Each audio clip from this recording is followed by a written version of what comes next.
Hey,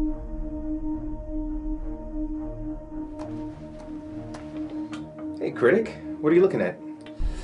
My next movie review called BloodRayne. Pretty bad, I take it? It's an Uwe Boll movie. Uwe Boll? Aren't his films so bad they cause people to bash their heads in with a sledgehammer? Uh-huh. After jumping out of a plane? Yup. After blowing up an airport? That's right. After crashing a car filled with explosives doused in gasoline while shooting a semi-automatic while going into oncoming traffic while singing I'm a Yankee Doodle Dandy? Twice. Well, I can see why you don't want to review it. That's not the only reason. You see, whenever I do an Uwe Boll movie, there's a tradition. Tradition? It's a long story. I can take care of it myself.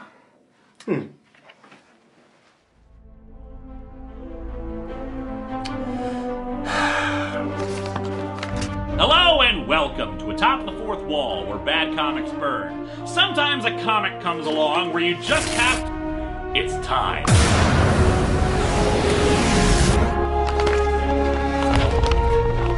Of course there was a Final Fantasy anime, and of course, it sucked. But even after the first episode...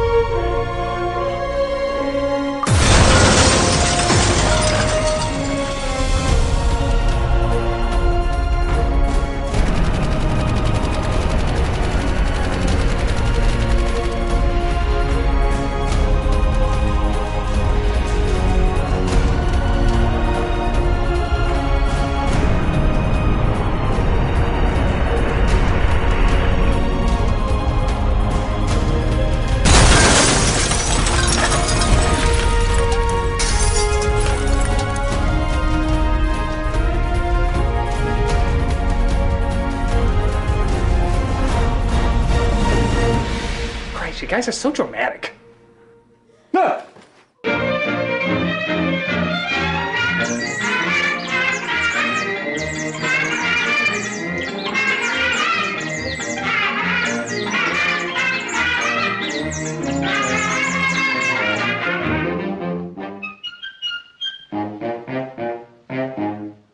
Uwe Boll, the most faithful movie adapter of video games since the directing team behind Super Mario Bros., returns with what many consider his crowning achievement of shit, BloodRayne. The movie, based on the classic video game, and by based I mean more gangbang and mutilated than a Game of Thrones character, once again demonstrates Boll's talent, if you can call it that, for cutting more corners than a paper snowflake. And if you thought Twilight was the worst disservice to vampires the world has ever known, it is, but this one's pretty bad too. So, let's not waste any time. This is... Critic. Oh, we have something we have to address first. The elephant in the room, which of course is him. What did I do? Oh, you know exactly what you did. It happened a few years ago. The drama that was caused, everything that happened on Twitter, on Facebook, on everything like that. The betrayal of everything that we stand for. Roll the clip. You never went to Castleton! I dropped out, okay? This is BloodRayne.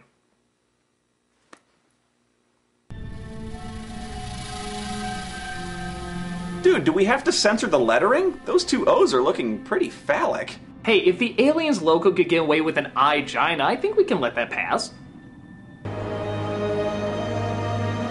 Wonder if the word special is code for blackmailed. I just assume most of Billy Zane's career is blackmail.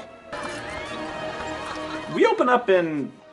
Actually, I don't know. They never give a location or a time period, so that's already two of the basic 5 essential story elements ignored. Hell, let's just throw Y in there too, as I'm sure most of this film will ignore that. As we see a team of wanderers led by Michael Madsen and his lion mane mullet. The main thing I noticed throughout this movie is it just seems like Michael Madsen is drunk off his ass through the entire film shoot. Seriously, he just looks so drunk and miserable, like they had to send a grip to his trailer and clean him up in a hurry, slap that ratty-ass wig on his head, and maybe get a few usable takes out of him. How long do you think it will take to get there? We must go back to Brimstone. This is what I've decided to do. The monastery has been attacked, and the eye is gone. You can almost sense the grip just off camera with a Long Island iced tea waiting for the scene to end and him to shamble over and take another drink. What do you have for us? I think I may have found something of interest. But one of them notices that the person next to him has little to reflect on.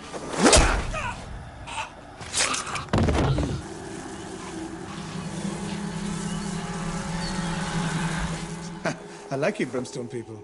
You never make a mess of the place. What have you heard? What might only be the tall tale. Moving on, I guess. No one even batted an eye. Is this like an everyday thing? When did killing a vampire become yesterday's news? Yeah, I don't care where or when you are, and again, neither does Uwe Ball, but killing a vampire will never be a boring thing. Guys, holy shit, you won't believe it, I just killed a vampire. Was it a Nazi vampire? Well, technically no, but... Oh, please, Cinema Snob. Everybody knows that Nazi vampires are all the rage now. Yeah, what you did is like the Bing search engine of vampire killings. But he killed a family of 6! Go away, Cinema Snob. I can't even stand to look at you. Okay, I guess I can drop his clothes off at the Goodwill or something. You do that. Nope.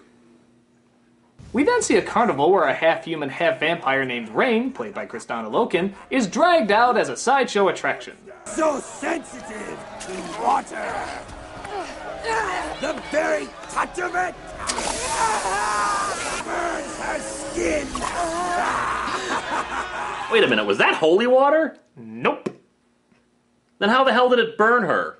Oh, Linkara, this is the Stephanie Meyer age of vampires. You can make up anything. If you want to say water hurts them, even though it's not blessed, it's okay now. Yeah, if you want to say they in no way can fly, turn into bats, or do most of the cool things vampires do, that's okay now too. Oh, I see. And if people travel for miles to see one as an attraction, yet nobody turns their head if one is stabbed and violently decomposes in front of their eyes? It's totally okay. Now I know. And knowing makes it even more confusing.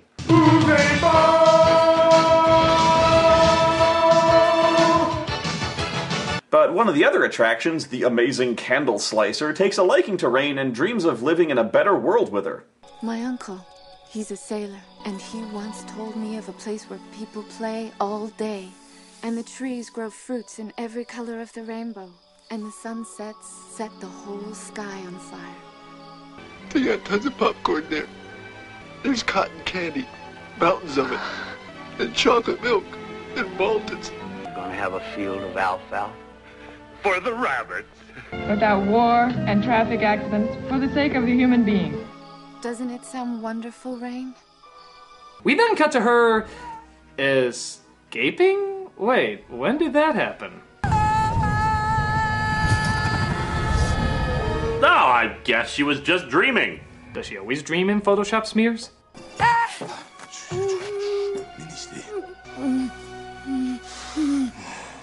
Yeah, I'd need to be drunk to get through this movie too.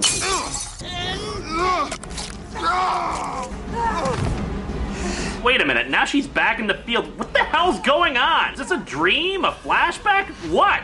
Frank Miller's time codes are more fluent than this. The three hunters come across the carnival where Rayne was and discovers it's burnt to the ground. This is the work of a young vampire. We have work to do. Thank you for chopping off the heads of our dead people. And burning their bodies. She didn't mean to bite me. And stabbing our performers. I'm sorry, have you been helped? Seriously, do these people ever react to anything? Why does nobody care that these wackos are chopping up their dead and living cast members? Just another fad gone passe, I guess. Guys, I just decapitated 20 corpses and stabbed an injured woman through the chest. No reason, really. I'm just kind of sick. Were they ninja decapitated corpses? I didn't ask what their martial arts background was. Oh, Snob. Everyone knows if there's any decapitated corpses we're talking about, it's ninja decapitated corpses. Does this guy ever wake up? They sneak without thought, man. But I have a thirst for blood that can't be quenched. Away with you, Snob. You become more dated with every passing view. Why won't someone help me? Meanwhile, at Castle Brownfilter, we see Billy Zane dictating a letter to his daughter. Although we've had our differences in the past, I beseech you now to put away old grudges for the good of humanity. And together we will stop this madness and bring peace to these lands, your beloved father, etc., etc. And if you have any information about how to get this dead skunk off my head, it would be most appreciated. What do you think? A very compelling argument, Master. You're such a sucker. Bottom line, Lovejoy. Find her. His daughter in this movie is played by Michelle Rodriguez, and if you couldn't tell by her unbelievable resemblance to him, surely you could tell by her pitch-perfect, completely unmistakable British accent. Will you be opening up the gates to the thralls? Grave importance. You should not travel with her. We're growing weaker. I seek to feel secure. Be sure this message arrives. Ah, it's good to know those years at the Dick Van Dyke School of Accents paid off. You will secure the entrance until I return. Well, I have to be moving along. The Lord Mayor's got a stopped-up chimney. We then see Rayne enter a village where she comes across a female vampire hitting on a man, which clearly Rayne takes as she would find her attractive and beckons her to come forward.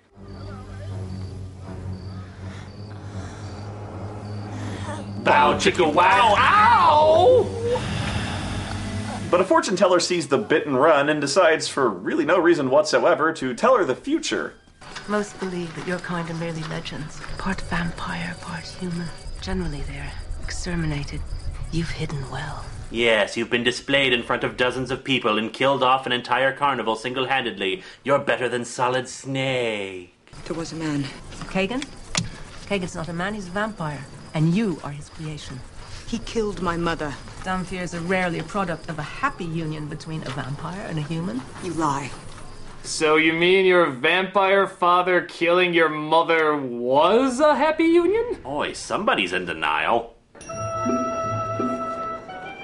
Your father is evil. No, he just likes to drink the blood of Catholic nuns. He was mean to your mother. What man wouldn't disembowel his wife for spilling the sugar? You like to watch the porn stars. That is a lie! It is so obviously scripted. Who could be as stupid as Chum Lee? You are a fraud. A fraud! It's getting worse. I just bit the neck of a prostitute and no one seems to notice. Was it a zombie prostitute? What the hell is wrong with everyone?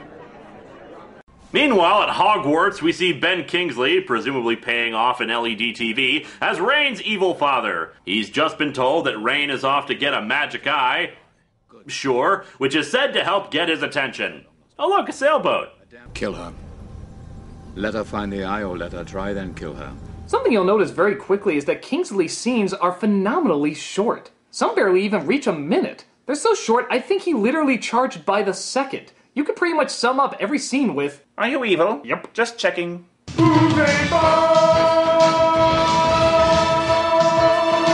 Rayne then makes her way to the monastery where the eye is said to be hidden. She finds a secret location which leads her to a door guarded by an overcooked Fester Adams.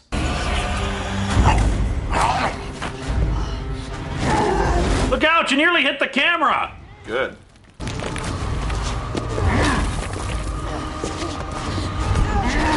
Is this really the best security they could get? Just because he looks like a melting candle of Steve Austin doesn't mean his whack-a-mole method holds any water.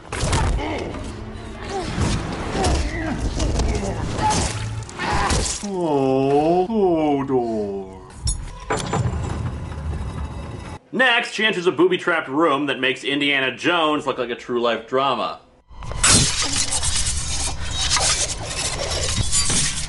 God, they got their security system from Itchy and Scratchy.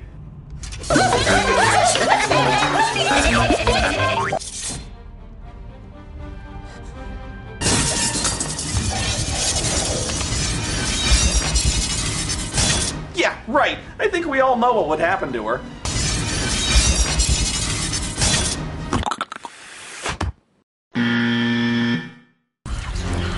But the dangerous water is suddenly released. Yeah, that's still a thing. As she absorbs the power of the eye, which makes her immune to it.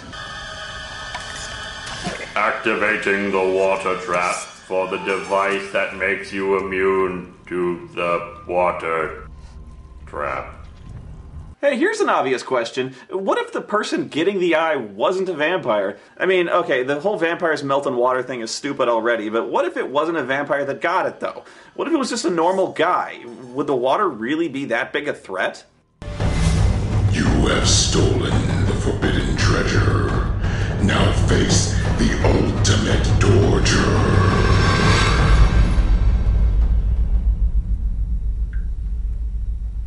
Huh. That's mildly annoying.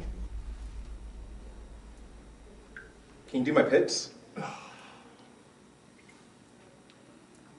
But all the water, all the buzzsaws, and all the giant guards are no match for their final defense. A polite man who nicely asks her to come with him. I suggest you follow me. Hold me. It seems that you absorbed the eye. Why do you protect it? Because the eye holds powers. Why do you think water no longer burns you? Still wondering how it hurts her to begin with. The human body is 60% water, and blood is 80% water. Then how the hell? Oh, no, Linkara, you're thinking too hard about it. Just let it go. But it just doesn't add up! Linkara, just keep telling yourself it's Uwe Boll, man. It's Uwe Boll. It's Uwe Boll. Crap.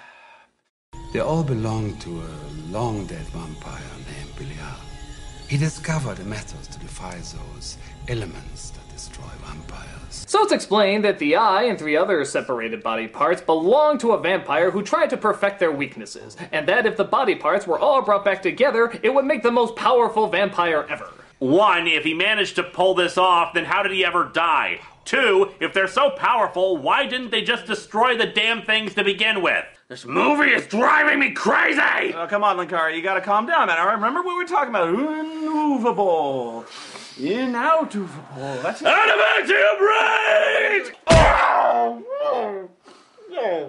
Ah, that did make me feel better, actually. My sinus cavities. But Kagan's men attack in probably the bloodiest and yet somehow not actually gory fight scene in movie history. The makeup is so fake and poorly photographed that it's barely worth the R rating. Look at this guy, he's cut in half, but you can clearly see his legs standing up. Well, you don't know. Maybe Wallace made him a pair of extra legs, like in the wrong trousers. Half of these guys don't even look that pained to be stabbed. They just look kind of annoyed, like they've been in the makeup chair for 8 hours and just want this crap off. Oh, I guess. Where's the eye? Perhaps killing you will get you to answer my question.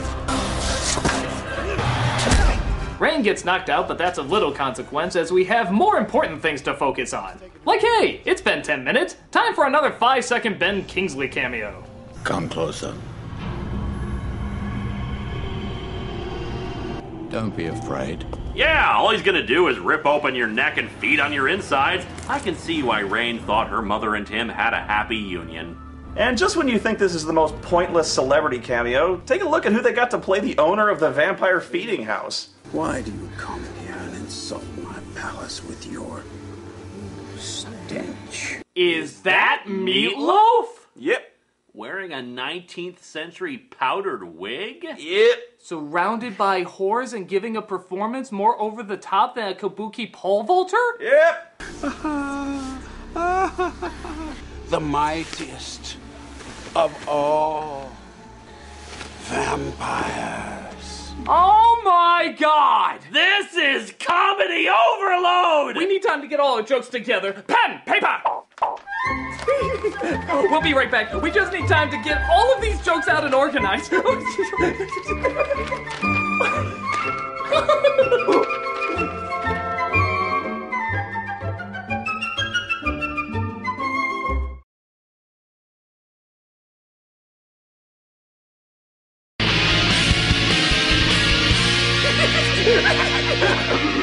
Okay, so we have had plenty of time to put together our meatloaf jar. So let's shake this up and see what we can get.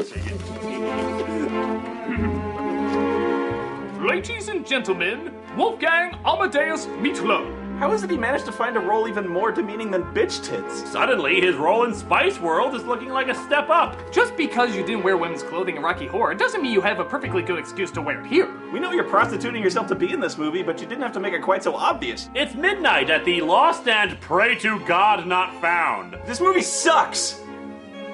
Could use a lot more imagination on that one. Hey, come on. We were reaching the end of the break. I panicked. Actually, they were just buying the clothes. It just so happens Meatloaf came with them. Meatloaf a day keeps the subtlety away. I still like this movie better than To Catch a Yeti. And finally, I would do anything for Bull, but I will not act. Thank you!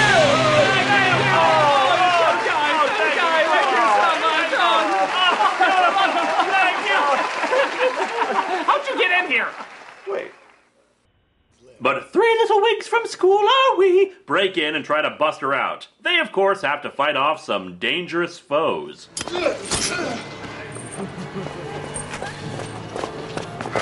Let's turn you around here, buddy. There you go. They cut up the guards and break open the window to make Meatloaf face everything under the sun.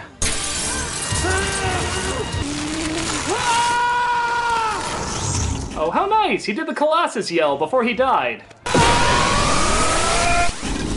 So Rayne explains her backstory, which was already explained, about how Kagan broke in and killed her mother.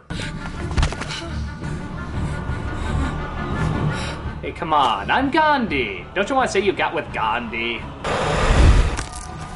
One of the hunters in particular, named Sebastian, takes sympathy on her as his parents were killed too. My mother was killed before my own eyes. My mother and father were both killed. Well, that's enough for me to start banging. Wait a minute, what? Yep, the fact that they both have dead parents is reason enough to apparently make vampire whoopee. How much screen time have they shared together? Well, let's see. A minute. 1 minute together and they're fucking in a cage like horny canaries? Yep. Where the hell did that come from? That makes no friggin' sense. Oh, please. Who hasn't just met a person in jail, talked for only a minute, confessed his parents are dead, and humped each other's brains out in the middle of a half-open prison door? I'm speaking hypothetically. So as they train her to be a member of the Brimstone Warriors, Billy Zane gets word of his daughter's actions. Hey, here's a fun game. Count how many times Billy Zane blinks in every scene. This land has become unsettled, Donostia. The future must be held in the hand and vampire perfected. That is an invitation, by the way. That's nothing. Count how many times Michael Madsen pauses in between every single line. You're an important part of the Brimstone Society. Pause. Your work. Pause. Defending the fortress. Pause. Is essential. Pause. To our struggle and survival. Pause. And no one. Pause. Has ever questioned that. Pause. You. Pause. Are a leader. Pause. Rayne is a fighter. Pause. I will take Sebastian. Pause. If it pleases you. Jesus, you're making William Shatner look like the Micro Machines guy. As our heroes go to get weapons for battle, nothing but the best plastic non-sharp swords Toys R Us could buy. Who would use plastic swords in the middle of a battle? How'd this get in my hands? We see Rodriguez has betrayed her clan and leads Kagan's army into their village. Bargain for freedom. Or leave your children motherless as a Brimstone martyr. Never. Oh, my bad. I thought we were doing a slow-mo scene. Maybe I should have pulled that out at regular speed.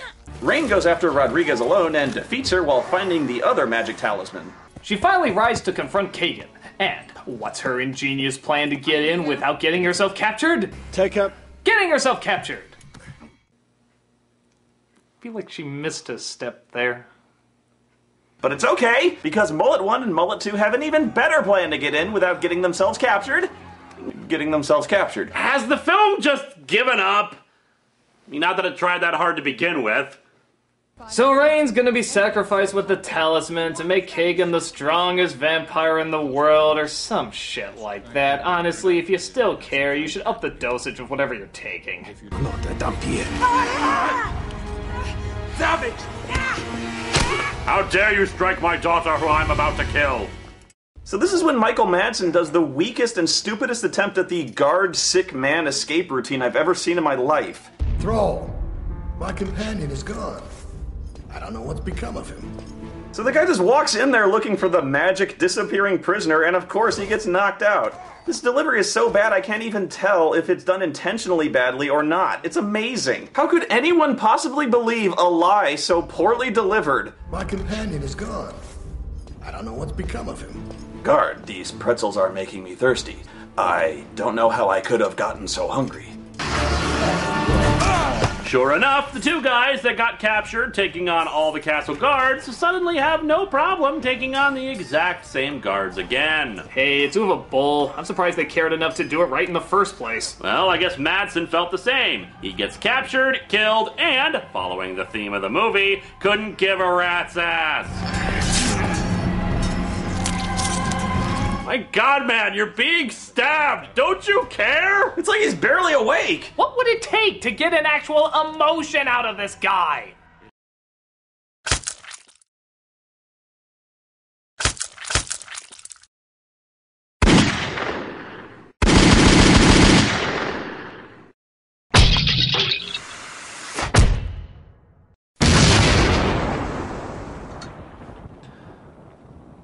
Sorry, Sean. After Sebastian gets stabbed as well, it's down to Rayne and Kagan to duke it out in a sword fight with more dialogue than Monkey Island fencing. Strong Rayne, but not skilled enough. I would choose death over seeing you as my ruler. You're interfering with fate. Vampires shall rule the earth. As if your interests are noble. I am rubber, you are glue. Sticks and stones may break my bones. I never did it in a prison. I'm just saying, it never happened. For centuries we've been cursed to the shadows, slaughtered by the fearful. You condemned me the day you raped my mother.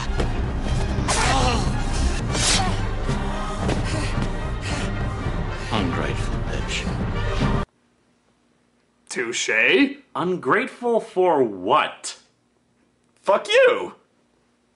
Rayne finally defeats him and the battle is won. Yay.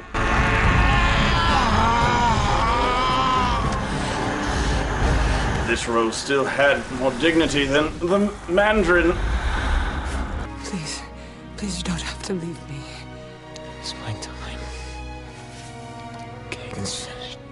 But we had so much. Dead parents, jail door fucking. And then, in a very bizarre ending, even for Uwe Boll, Rayne takes the throne and thinks of all the times blood has been spilt in the movie.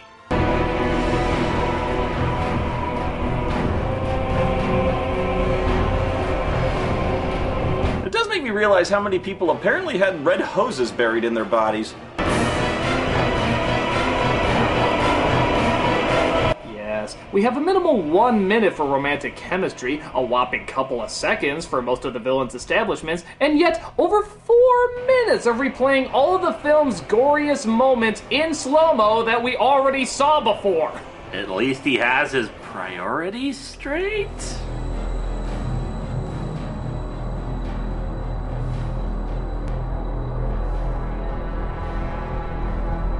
We hope you see now why you should never leave your kids around Uwe Boll. As if this movie wasn't proof enough. If the sci-fi movie of the week is too good for you, then Uwe Boll is the one for you. Everybody else knows that his movies bite it, and this one is no exception. His characters are flat, his writing ridiculous, and his stories never make any semblance of sense. And the fact that it has little to nothing to do with the original source material makes it one of the most laughably bad adaptations ever. What else can you say but... This movie sucks! Well, thank you guys so much with helping me for another Uwe Boll review. No problem. My pleasure. Now get out! Fine. Why don't you just fly away? I can only do it once. See? Was that so bad? No, it was worse.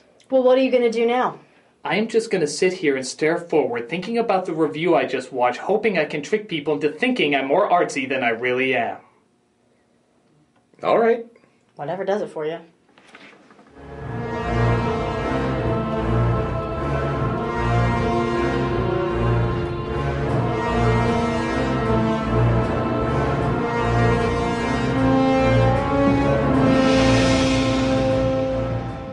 Wait a minute. I don't remember doing that. Like I said, Critic, once a stooge, always a stooge. Yeah, you knucklehead!